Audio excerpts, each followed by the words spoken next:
Assalamualaikum warahmatullahi wabarakatuh.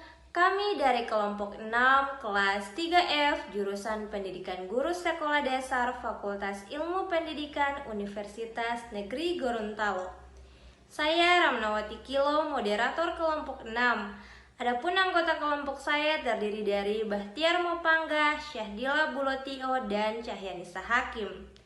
Pada kesempatan kali ini kami akan menjelaskan mengenai landasan pengembangan kurikulum.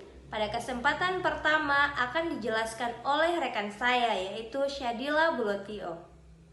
Yang pertama, landasan filosofis. Landasan filosofis mengandung arti bahwa pendidikan senantiasa berhubungan dengan manusia baik sebagai subjek, sebagai objek, maupun sebagai pengelola. Dengan demikian, pendidikan senantiasa berintikan interaksi antar manusia. Dalam interaksi tersebut, tentu saja ada tujuan dan sasaran yang harus dicapai. Ada materi atau bahan yang diinteraksikan, dan ada proses yang ditempuh dalam menginteraksikannya, serta ada kegiatan evaluasi untuk mengetahui ketercapaian proses dan hasilnya. Menurut Maklur dalam Wijaya dan kawan-kawan 1992, terdapat 6 acuan dimensi pendekatan nasional dalam perkembangan kurikulum di suatu negara, yakni yang pertama, kerangka acuan yang jelas tentang tujuan nasional dihubungkan dengan program pendidikan.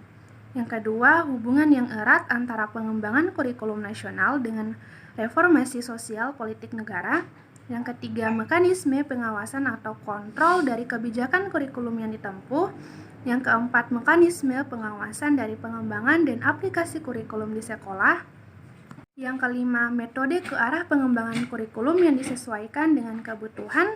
Dan yang keenam, penilaian derajat desentralisasi dari implementasi kurikulum di sekolah. Landasan psikologis.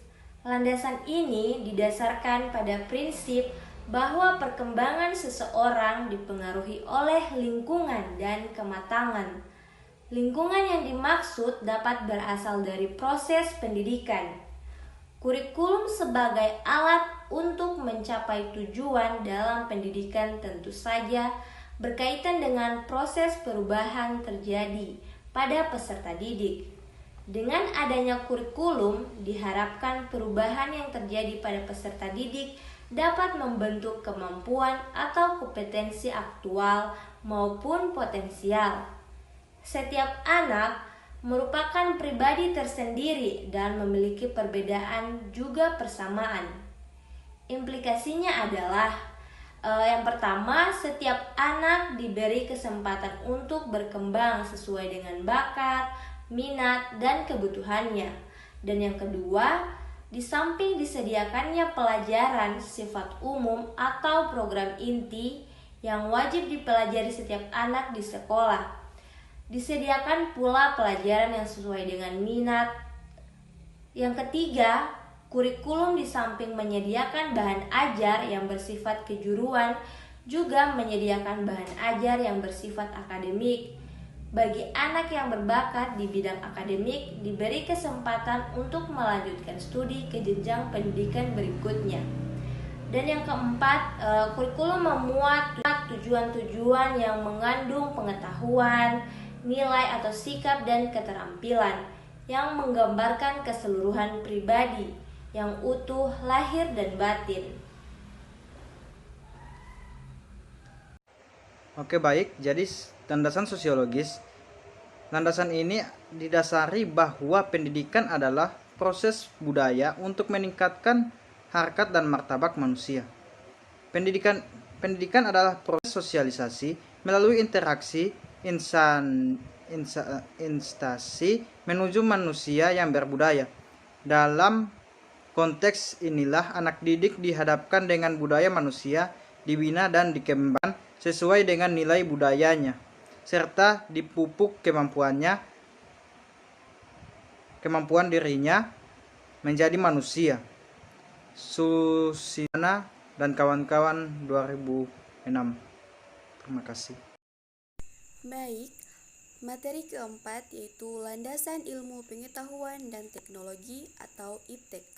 sumber nilai yang ada dalam masyarakat untuk dikembangkan melalui proses pendidikan ada 3, yaitu logika, estetika, dan etika.